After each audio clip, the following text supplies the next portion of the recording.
before. So it means that communities in other parts of the country are going for longer periods of time without electricity, not because of load shedding, but because of these challenges, and we are doing everything to address that. There's a number of municipalities that have entered into some agreements. Of course, they do fail to live up to those agreements because essentially their revenue base has been eroded. They are unable to sustain those arrangements going into the future. You are watching SA Trending Updates. Please consider subscribing and hit that bell notification. The height of load shedding, this number was sitting at about 18,000 megawatts, and you see now we're averaging the past week about 15,387 megawatts, and in fact on Friday and also on Thursday of last week we were able to breach the 15,000 megawatts of unplanned capacity loss factor. And I said before that we want to see this number being sub 13,000 megawatts, and those megawatts will be either added into the available capacity, or we are going to take out the additional units so that we get to fix them, and we have an opportunity for us to retain these units with some degree of confidence. And then in the area of partial load losses, we are not making the kind of improvements that are required. Again, the partial load losses means that the units are on load, they are producing the megawatts, but it's not at their designed capacity. We average about 6,530 megawatts in the last week. An area of significant improvement is on the outage slips, and this talks to the degree of planning, very precise, deliberate, making sure as we take out this unit. Remember I said there's planned maintenance. If it's planned maintenance, it's us who decide when to take out the unit. So when we make that decision to take out that unit, it means that in the workshop we have the equipment, we have the parts that are necessary, that are required for the replacement. And when we make the promise to the country that will return unit X at this station, that unit comes back on that day as a promise, because we have planned properly,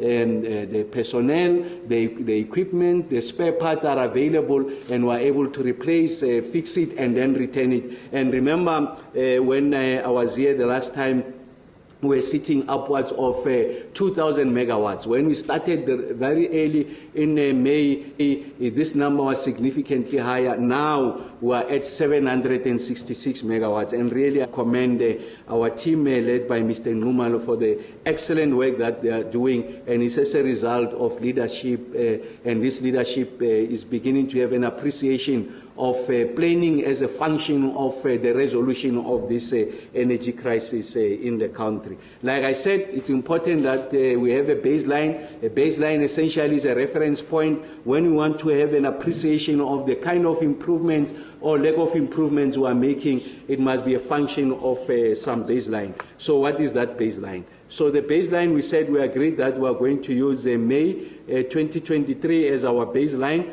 On the outage slips, we're sitting at above 3,300 megawatts. So we're failing to return the units at the period that we promised to return them, and a total of 3,300 megawatts were taken out as a result of our failure to meet our own deadlines. We brought that number down. We averaged about 2,045 in the period of July, and now as I speak to you, we're at about 766. So essentially, you have added an additional 2,600 megawatts as a result of planning, better planning on the part of management. And of course, as you add those 2,000 megawatts, it's able to increase the available capacity, and then it also gives us an opportunity to do what we call good maintenance. So we really want to keep on improving this number, and I want to commend the team for the work that we are doing. So it's important that I share these indicators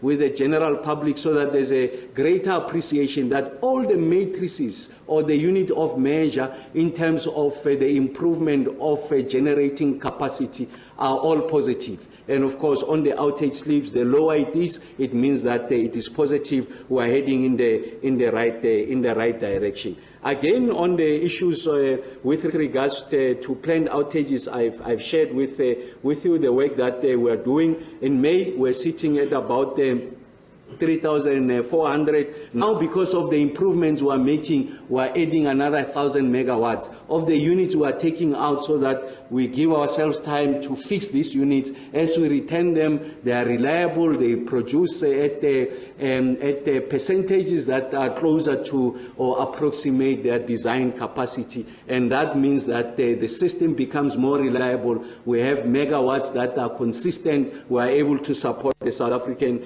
economy going forward. Like I said, on the unplanned capacity loss factor, the rate at which these units were failing when we started in May, we're sitting at about 17,380, and now as I speak to you, we're at 15,387. So essentially 2,000 megawatts of unplanned capacity loss factor. So essentially, we've been able to undermine these units, the rate of their failure, and we've been able to claw back 2,000 megawatts, and that is as a result of the deliberate nature of how we are approaching this problem to ensure that we improve on planned maintenance, and that's why you are beginning to see resilience in this in the system going forward.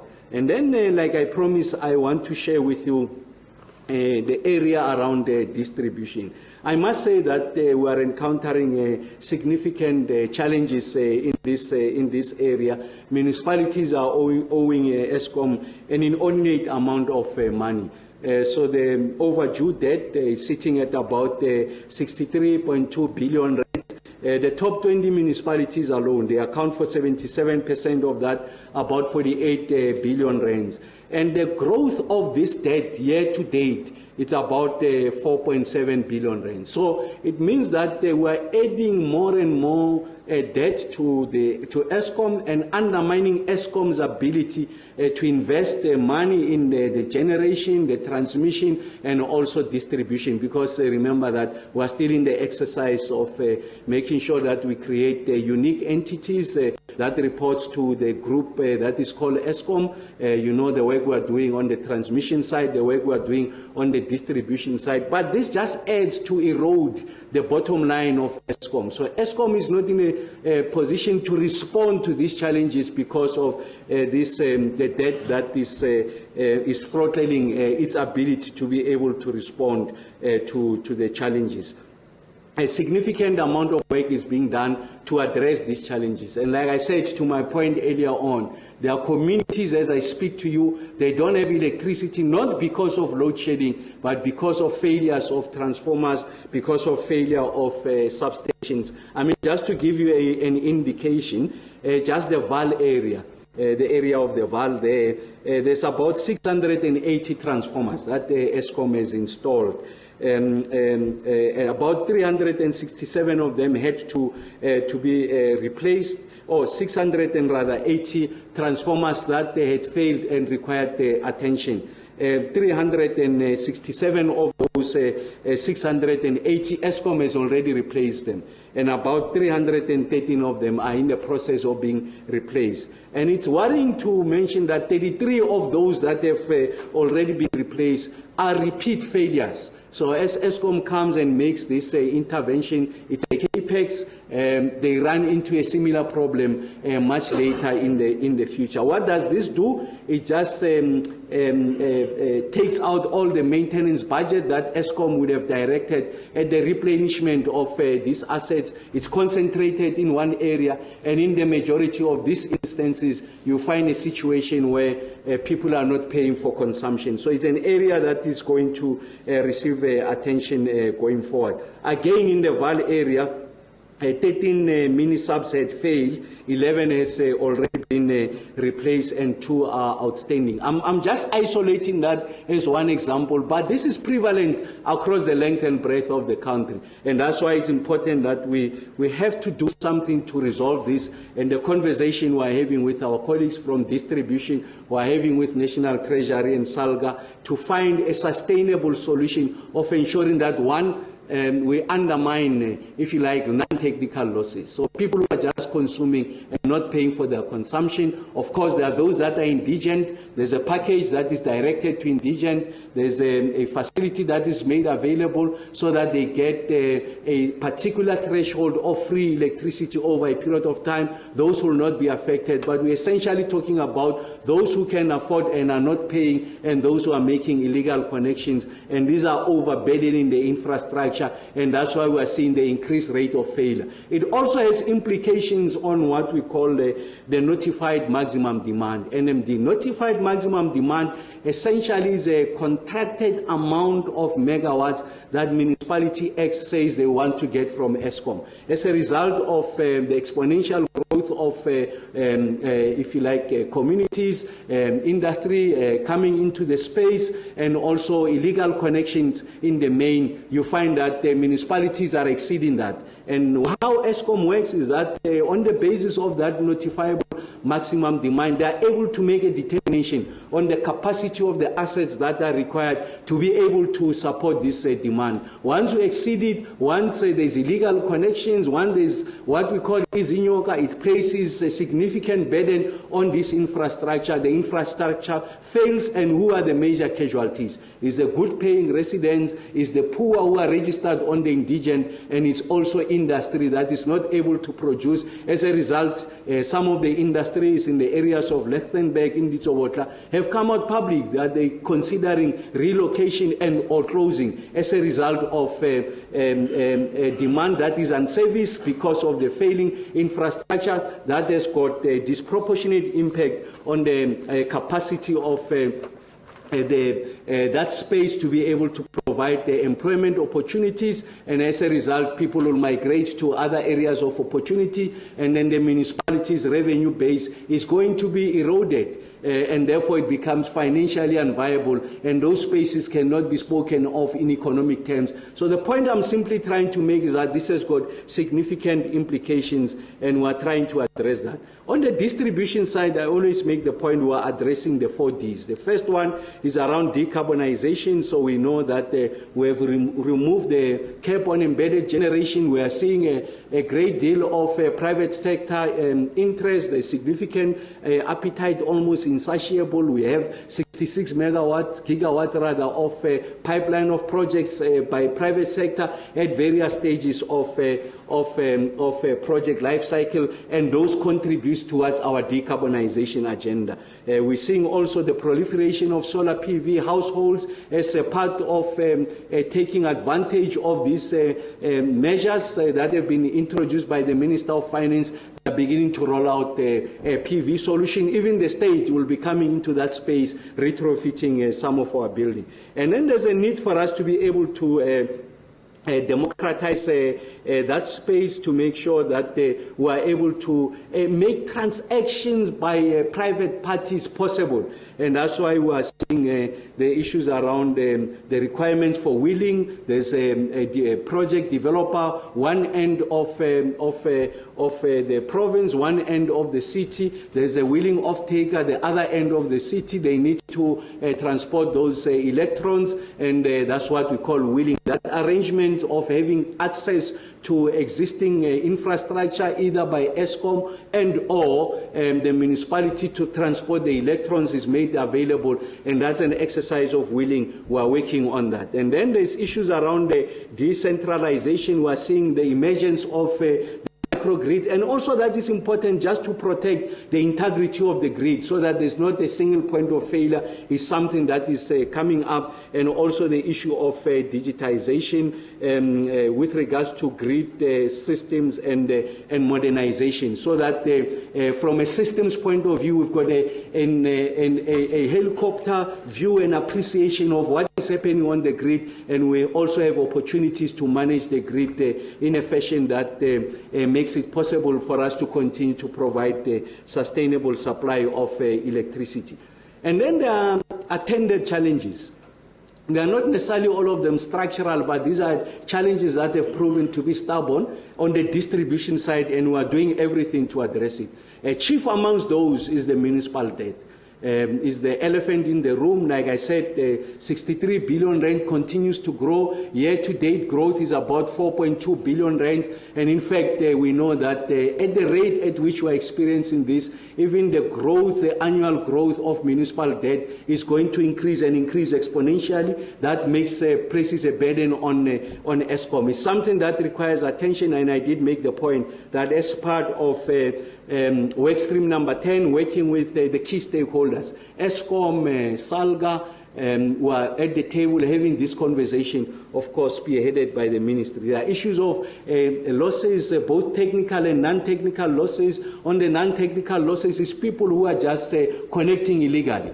So essentially having access to electricity that they are not willing to pay for, and placing significant burden on existing infrastructure which is not designed to accommodate this surge or increase in the demand. And as a result of that, the transformers fails, the mini-subs fail. The poor are affected, those that are on the indigent register. The businesses are affected. Households that are in good standing in relation to their municipal bills are affected because we take time to replace these assets. And part of the problem is because of the rate of the failure of these mini-subs and transformers. There's a supply challenge that we're having. So the suppliers can't keep up with the demand.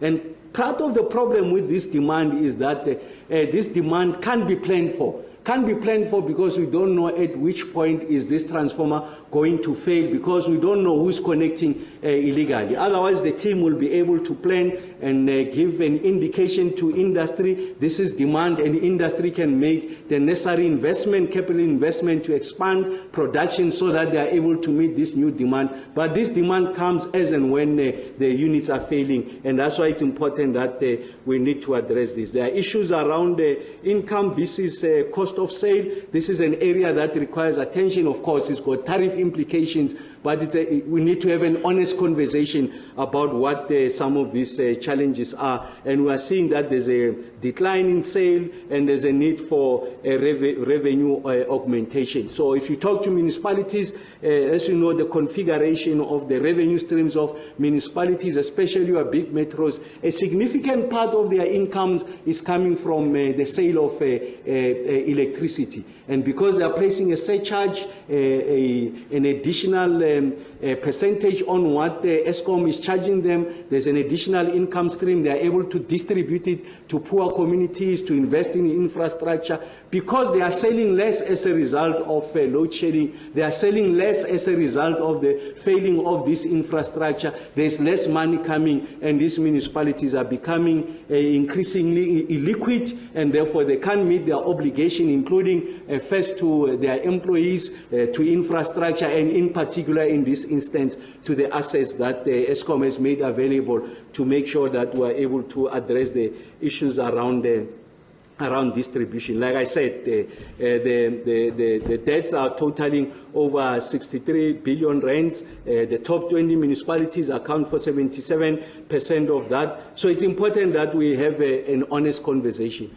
There's an arrangement that has been made with some of these municipalities, especially those that are exceeding the maximum notifiable demand. Like I said, a recap, maximum notifiable demand is contracted the maximum demand of electricity between Municipality X and Eskom, and as a result of illegal connection and growth that was not projected, they are exceeding that number. And what does Eskom do? It does what we call load reduction. So these communities are subjected to a number of challenges, in addition to load shedding.